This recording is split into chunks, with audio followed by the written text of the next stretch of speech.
Let's talk about chapter 266 and the return of Megumi Fushiguro. But first, we have to acknowledge the elephant in the room, and that is JJK is ending in 5 chapters. Now, 5 chapters is tough, man. I don't know what I'm gonna do after 5 chapters, but I'm gonna figure it out. Go read Kagurabachi. In all honesty, I am excited for these last 5 chapters. Gege will have to pull the most amazing writing moment in these 5 chapters. If he doesn't, it'll just be a good story with a bad ending. But it'll still be one of my favorite manga of all time.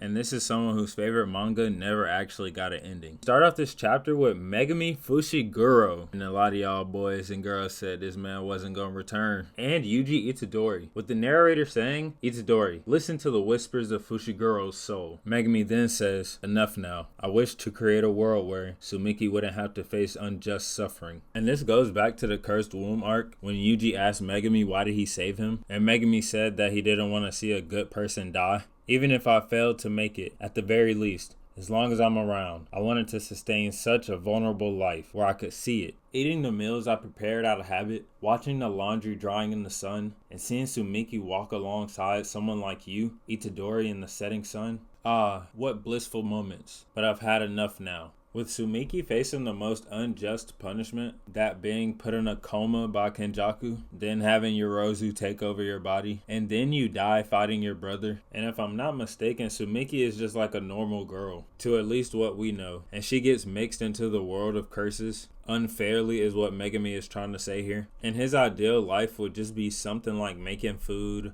watching the laundry dry, and watching Sumiki get married to someone like Yuji. That's all Megumi wanted out of life. But now that Sumiki is gone and from the bath, Megumi just here and now wants to end it all. And Yuji replies with, Grandpa's illness started with lung cancer, but he turned down the intense treatment with strong side effects early on. Since I'm physically strong, I don't really connect with the notion of rejecting such treatments, or the concept of euthanasia that I occasionally hear about. It seems somewhat distant to me. I could endure it, but I imagine it must be very tough for the person going through it. However, after arriving at Jujutsu High and going through many terrible experiences, thinking about the possibilities of this going on endlessly, I've started to understand and empathize with decisions made by people who encounter unavoidable realities, like Grandpa. For that reason, I can't tell you to continue living, Fushiguro. Then we get Sukuna activating Hollow Wicker Basket. If you pay attention, every time Hollow Wicker Basket breaks, Yuji is able to talk to Megumi, and I believe that the soul dismantles are what's allowing this conversation to happen right now. Because the last time when Sukuna's soul was at its weakest, which is when Yuta hit him with a Jacob's ladder, and then Yuji connected with Megumi, but that was just for a short moment. Now all of the strikes are effectively prying Yuji between Sukuna and Megumi, and we get another nice panel of a Yuji and Sukuna walk down. Then Sukuna thinks to himself, the method developed by Gojo Satoru of destroying and restoring the brain and resetting the burnt out curse technique in the domain is too risky for me to execute with my brain still affected by unlimited void. However, then Sukuna thinks, in comparison to domains that materialize mental constructs, hollow wicker baskets and simple domains exhibit weaker output. While it can delay the time until the guaranteed hit technique within the domain affects itself, it will eventually be overpowered. However, Sukuna compensates for its output by continuing to form hand signs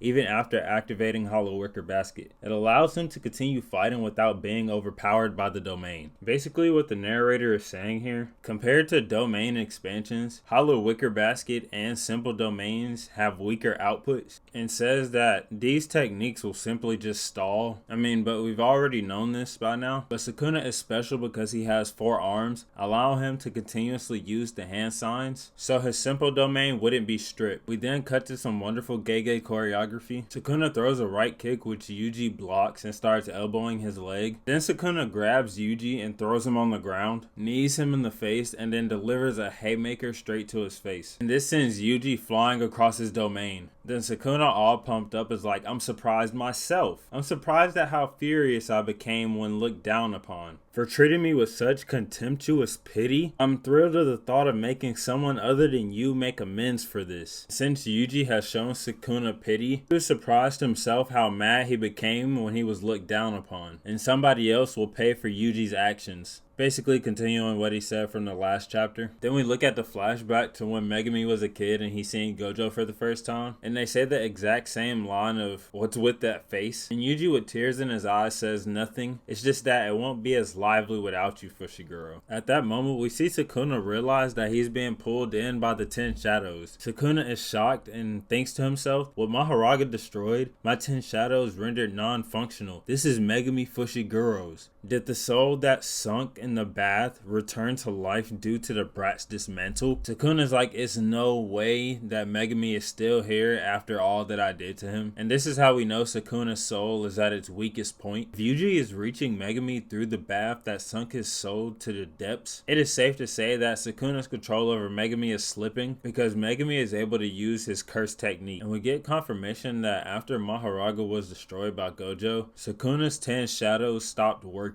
Sukuna is then met with a fist right to his face, and Yuji smirks as he knows that Megumi is fighting back. Then Yuji hits Sukuna with a fury of punches, blocks Sukuna's vision with snow. Sukuna and Yuji then throw back to back punches at each other's faces. Yuji wins the clash of punches as Sukuna's hollow wicker basket begins to break. Sukuna then thinks, as expected, the brat's blows have effects that cannot be countered by reversal techniques. The hollow wicker basket is falling apart, and this is because his punches affect the soul directly. Then Yuji uses Shrine to cut the curse tool that was on his hand off. Sukuna dodges a Yuji punch, and Yuji thinks to himself, has Sukuna technique been restored?